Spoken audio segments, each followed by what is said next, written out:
Welcome to For Better or For Court, Family Law in New Jersey.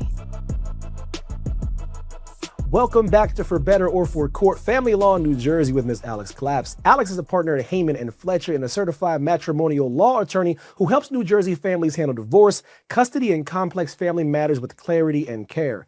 I'm Evan Mack, and today we're talking about enforcement and what happens when a former spouse refuses to follow a divorce judgment or a court order. Ms. Alix, welcome back. Good morning, Evan. How are you? I'm well. So, Alix, if someone's not complying with a divorce judgment in New Jersey, what option does the other party have? I usually tell them, look, unless it's a really bad violation, once can be a fluke. You know, it could be a good faith error. It could be an oversight.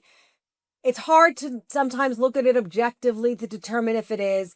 If you don't think it's a good faith, then maybe you write a letter saying, hey, can you fix this? Or, you missed this thing. Can we make sure it's on time for next month or whatever?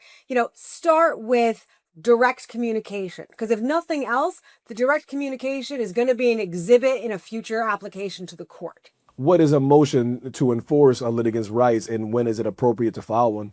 So if step one doesn't work, if reaching out to your ex, or my reaching out to the ex's attorney or to the ex directly, if there's no longer counsel in the case, if that doesn't work and it's a repeated problem or it's a big enough problem that needs to be addressed, then we file a motion to enforce litigants' rights with the court. And that's when my love note to my adversary or the emails that you've sent to your ex, they become the exhibit, so I can show the judge, hey, judge, we tried to fix this, and this person still didn't do it. So I want you to order this person to do it, and I want that person to pay my counsel fees too.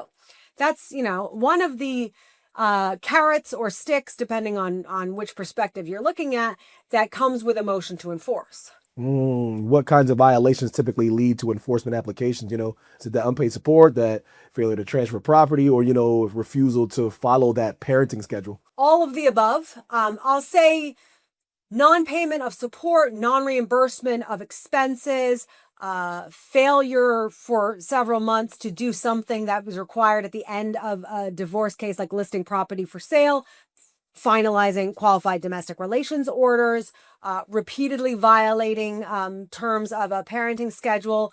The repeated violations or the long-standing violations, and by long-standing I mean maybe over 3 months or so, that's what I bring the motions with. Does the court treat financial violations differently from custody or parenting time violations?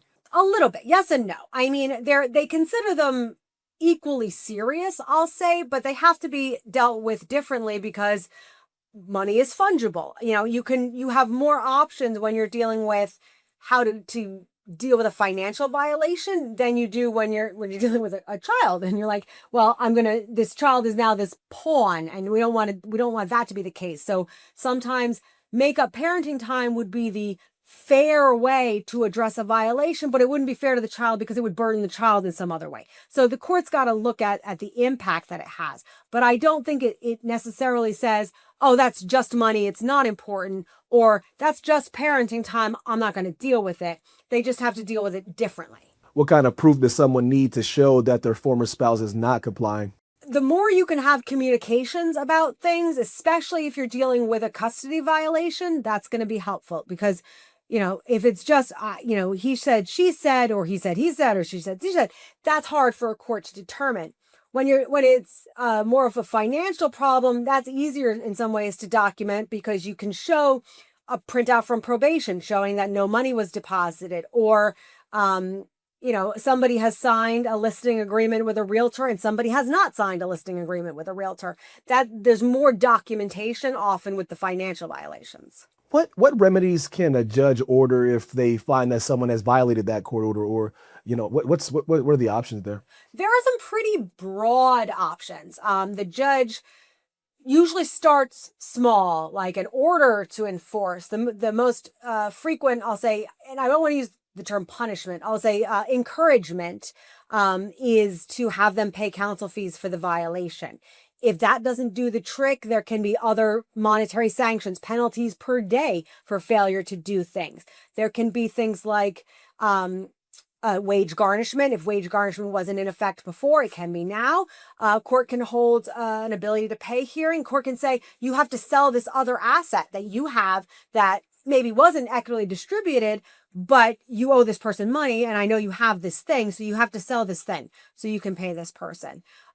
Sometimes I ask for just a simple solution in terms of I want my client to have limited power of attorney to sign a quadro on behalf of the other party or sell a house that another party is refusing to sell. So a limited power of attorney lets us just move on with what we all know is supposed to happen.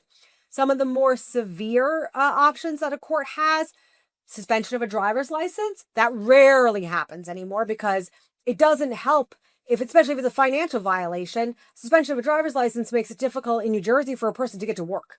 And that's not going to get the money that the person is owed. Suspension of a professional license, same thing. That is an extreme. You have to work real hard to get to a point where a judge is going to suspend your professional license, but it is an option that remains open in the court.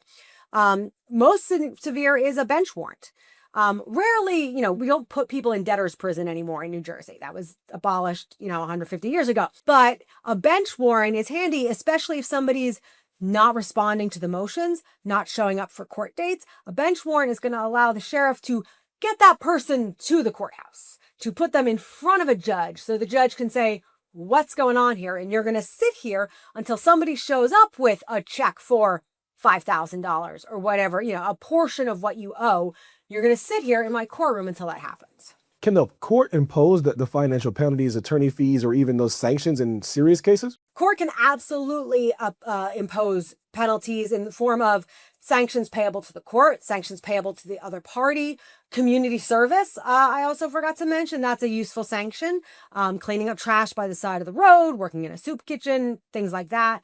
And counsel fees are one we all like because my client shouldn't have to pay me to show, and I shouldn't have to do work when it's just a matter of this other party not doing something they already agreed to do or were already ordered to do.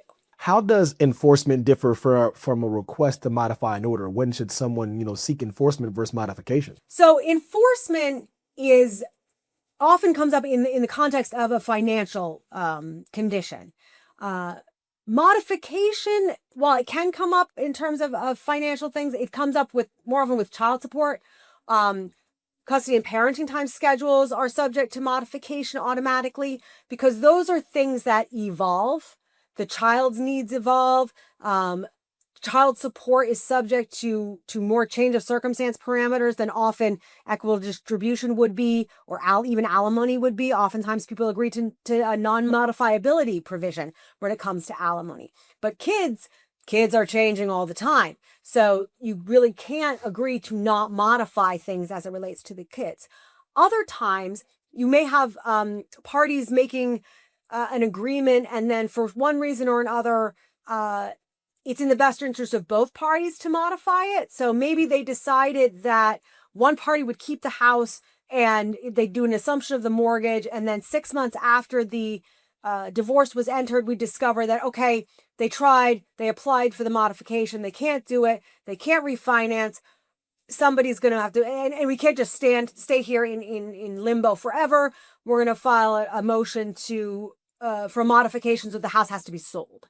It doesn't necessarily mean that it's anybody going back on their word, but we've hit an obstacle. We've hit a snag somewhere. What happens if the non-complying party claims they simply cannot afford to meet these obligations? That's where an ability to pay hearing can come in. So if the person comes in and says, Judge, I'm unemployed. I've been unemployed for 8 months. I've applied to 1,247 jobs. Maybe you didn't attach all that to your papers, but let's say you attached enough that the judge believes, okay, I think you've been looking for a job. But that's not all there is in the world. So I'm going to say you have to fill out this case information statement so I can see all of your income this year, all of your assets, all of your liabilities, and I can determine if there's some other source. Do you have, for example, a financial resource that wouldn't be subject to equitable distribution, but that I can use to satisfy this existing obligation? If someone ignores repeated orders, though, can the consequences escalate over time? Definitely. Judges are, I'll say, maybe more hesitant than I would hope to impose sanctions or counsel fees in a first enforcement. Usually it's just a no, no, no. We all have to do what we're supposed to do kind of situation. And sometimes that does the trick. And, in fairness, sometimes that's all you need. If I have to go back again, I expect some kind of sanction, and not to be punitive, but because otherwise you're punishing the other side who has to keep coming and asking for enforcement. So counsel fees, other sanctions, community service, bench warrant, escalating. Definitely, nobody jumps right to bench warrant, or at least I've never seen it. I can't imagine a case where that would happen. So for someone who feels frustrated and powerless because their ex won't comply, what is the first practical step they should take before filing anything in court? Deep breath. Always the first practical step. And then see, to the best you can, try and look at it objectively. Is this a voluntary violation? Is this an intentional violation? Or is this I forgot that we agreed to swap these 2 days, so I didn't, show up when I was supposed to do this thing? And how do we prevent that from happening in the future? And, is there something that can make up for that? Or I didn't get the money I was supposed to get on the first of every month. Sometimes, if it's being done through probation, sometimes there's no violation at all by the other party. You got to check and see, was there a holiday in the way? If you wait 3 or 4 days, if you come to me on the 2nd and you say, I'm missing the money that I was supposed to get yesterday, I'm going to say, take a breath. If it's not there by the end of the week, then we do something, because there are delays outside of the control of the other party. So let's determine if the violation was intentional or not, and then start with a respectful communication. Always assume that this communication is going to have to be put in an exhibit that a judge is going to look at down the line. So let's keep the swearing to a minimum. Ms. Alix, thank you so much for your time. Thank you, Evan.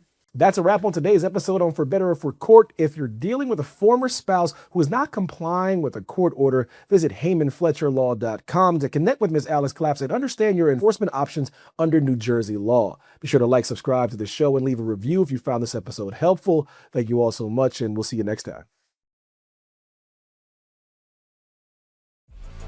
Thanks for watching.